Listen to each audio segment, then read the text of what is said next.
जय श्री राम।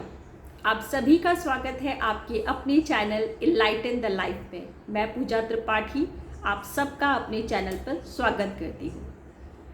आज मैं बात करूँगी एक धन योग के बारे में। आज के ज़माने में हर किसी को धन की बहुत ज़्यादा आवश्यकता है। ये मैटेरियलिस्टिक लाइफ है, मैटेरियलिस्टिक युग है, तो संभवतः हर किसी को विशेषता धन अगर नहीं है आपके जीवन में तो नो डाउट आपके बहुत सारे काम जो आप करना चाहते हैं वो नहीं हो पाते हैं। ऐसा नहीं कहूँगी कि धन के बगैर कुछ नहीं हो सकता, लेकिन हाँ, अगर धन नहीं है तो बहुत कुछ नहीं हो सकता, ये बात ज़रूर कहूँगी।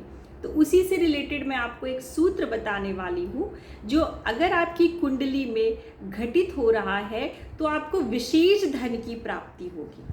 ऐसा नहीं है कि जिसकी कुंडली में ये सूत्र लागू नहीं हो रहा है, ये योग नहीं बन रहा है, उनके जीवन में धन की प्राप्ति नहीं होगी।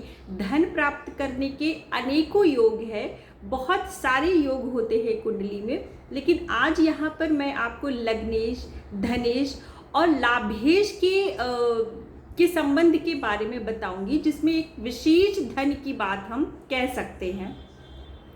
तो सूत्र के बारे में बात करते हैं कि अगर जन्म कुंडली के द्वितीय भाव का स्वामी यानी सेकंड लॉर्ड, आपकी कुंडली का सेकंड लॉर्ड आकर के 8th हाउस में बैठ जाता है, जन्म कुंडली के में सेकंड लॉर्ड 8th हाउस में आकर बैठ जाए, 11th लॉर्ड लग्न में आकर बैठ जाए और लग्नेश यानी फर्स्ट लॉर्ड सेकंड हाउस में आकर बैठ जाता है, तो इस योग में जातक को विशेष धन की प्राप्ति होती है। अब हम समझते हैं कि ये इसका संबंध कैसा है।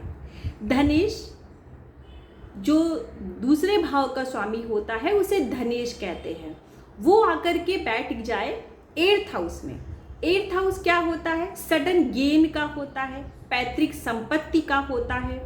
और 11th हाउस होता है आपकी इनकम, आपकी आय, लाभ, इसे लाभेश भी कहते हैं, वो आकर के आपके लग्न पे बैठ जाए और लग्नेश स्वयं धन भाव में आकर बैठ जाए, तो नो डाउट ऐसे जातक को सडन बहुत बड़े धन की प्राप्ति होती है।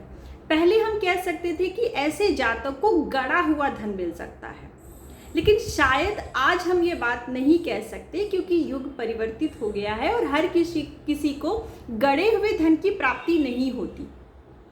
लेकिन ये ज़रूर कह सकते हैं कि आपको सडन अचानक आपको जैसे कोई आपकी पैतृक संपत्ति मिल जाए, क्योंकि 8वां भाव पैतृक हाउस होता है। ऐसा धन जिसके लिए आपने कोई मेहनत नहीं की है लेकिन उसका लाभ आपको मिल जाए, तो जब ये योग कुंडली में बनता है तो डेफिनेटली ऐसे जातक के जीवन में एक समय ऐसा आता है कि उसे विशेष धन की प्राप्ति होती है।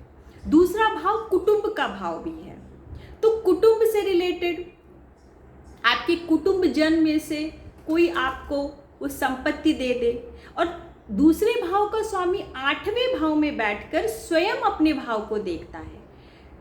तो यहाँ पे ये सूत्र भी लागू होता है कि जब भी कोई ग्रह अपने ही भाव को देखता है तो उस भाव की उन्नति करता है, यानी उससे रिलेटेड जो भी लाभ हैं वो आपको देने की पूरी कोशिश करता है या देता भी है।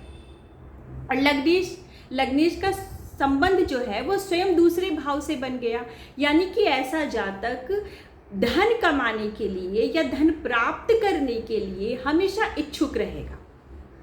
तो आशा करती हूँ कि आपको ये योग मैं समझा पा रही होंगी या आप समझ पा रहे होंगे। इस योग में ऐसा कोई बहुत विशेष परेशानी नहीं है जिससे आप ना समझ पाएँ, लेकिन जिसकी भी कुंडली में है वो प्लीज़ मुझे कमेंट करके बताएं कि अगर आपकी कुंडली में ऐसा कोई योग बन रहा है या आपकी कुंडली में ऐसा कोई समय आपने देखा है जब इस योग के घटित होने पर आपको वो लाभ भी प्राप्त हुआ हो। और हाँ, इसमें एक बात और मैं जोड़ना चाहूँगी कि अगर इस योग में धनेश, लाभेश या लग्नेश की महादशा अगर आपको मिल जाती है तो नो डाउट आपको विशेष लाभ प्राप्त होगा, सडन गेन अवश्य होगा, ये कुंडली में 100% घटित होगा।